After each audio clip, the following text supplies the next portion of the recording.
कहते हैं हर आवाज के पीछे एक कहानी होती है।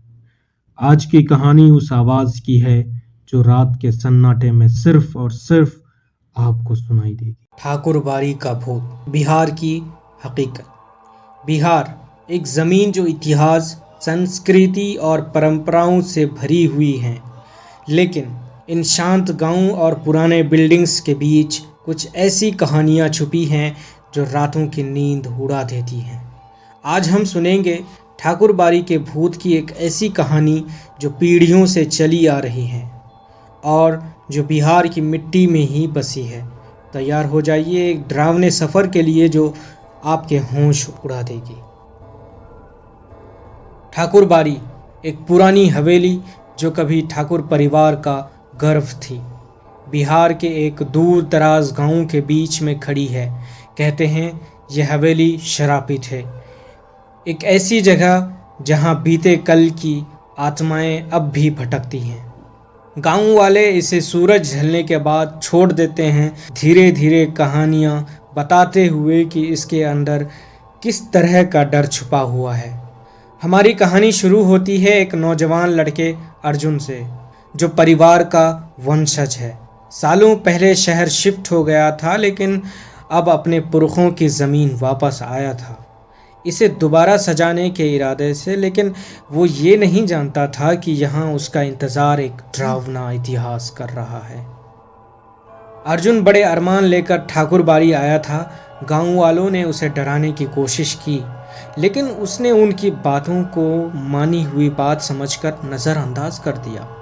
उसने मरम्मत का काम शुरू कर दिया, बिना किसी अंदेशा के कि हर बार जब वो हवेली में कदम रखता उसका एक अलग ही एहसास होता। लेकिन जब रात होती तो अजीब व गरीब बातें होने लगती। हवेली जैसे जिंदा हो उठी थी और अर्जुन को आवाज़ें सुनाई देने लगती थी, ऐसी आवाज़ें जो वहाँ होनी नहीं चाहिए थी। उस रात जब अर्जुन सोने की कोशिश कर रहा था तो आवाज़ें और तेज़ हो गई। उसे हॉलवे में कदम की आवाज़ सुनाई देने लगी, दरवाजे खुलने बंद होने लगे और एक औरत की आवाज़ जो एक दुखी गीत गा रही थी सुनाई देने लगी। घर की मालिक की तस्वीर उसे देख रही थी।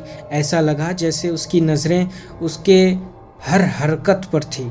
और फिर उसने उसे देखा, एक भूत जैसा चेहरा उसके बिस्तर के किनारे पर खड़ा, उसका चेहरा सफ़ेद, आंखें अंधी सी। अगले कुछ दिनों में भूतियाई हरकतें और बढ़ गईं। अब अर्जुन इनकार नहीं कर सकता था कि कुछ तो गलत हो रहा था। ठाकुर परिवार का मैट्रियार्क की आत्मा जैसे हवेली में अटक गई थी। उसका गुस्सा और दुख खौफनाक तरीके से जाहिर हो रहा था। गांव वाले उसे समझाने की कोशिश करते हैं, तुम्हें छोड़ देना चाहिए अर्जुन, ये जगह तुम्हारे लिए सुरक्षित नहीं है। अर्जुन उन्हें कहता है कि मैं नहीं जा सकता, ये मेरा घर है, मेरी विरासत है, मुझे समझना होगा यहाँ क्या हुआ था। सच्चाई का पता लगाने के इरादे से अर्जुन ने हवेली के इतिहास को खंगाला।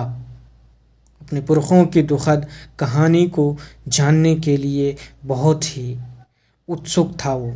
अर्जुन ने पता लगाया कि उसकी परदादी जो तस्वीर में थी उसके अपने परिवार के हाथों धोखा खाई थी। उसे धोखा देकर अकेला छोड़ दिया गया। उसी हवेली में उसने अपनी जान दे दी थी और उसकी आत्मा को कभी शांति नहीं मिली। उसने जो शराब दिया था उसने उसे ठाकुर बाड़ी से बांध दिया था, और जो भी वहाँ रहने की कोशिश करता उसके लिए मौत का साया था। इस सच्चाई को जानने के बाद अर्जुन ने आत्मा का सामना किया, माफ़ी मांगते हुए, इस उम्मीद में कि वो इसे शराब से मुक्त कर सके। एक दिल धड़काने वाली तकरार में अर्जुन ने आत्मा से माफ़ी मांगी।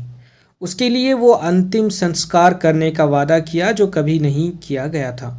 हवेली कांपने लगी जैसे आत्मा का गुस्सा अपनी चोटी पर था, लेकिन अंत में उसने हार मान ली और अंधेरे में गायब हो गई, बस एक खामोशी छोड़कर। ठाकुर बाड़ी आज भी एक सबक है। कुछ दरवाजे हमेशा के लिए बंद रहने चाहिए, गुजारे हुए कल की आत्माएं अब भी इन अंधेरों में भटकती हैं, देख रही हैं, इंतजार कर रही हैं। क्या आप इस दरवाजे को खोलने की हिम्मत रखते हैं? कमेंट में ज़रूर बताएं।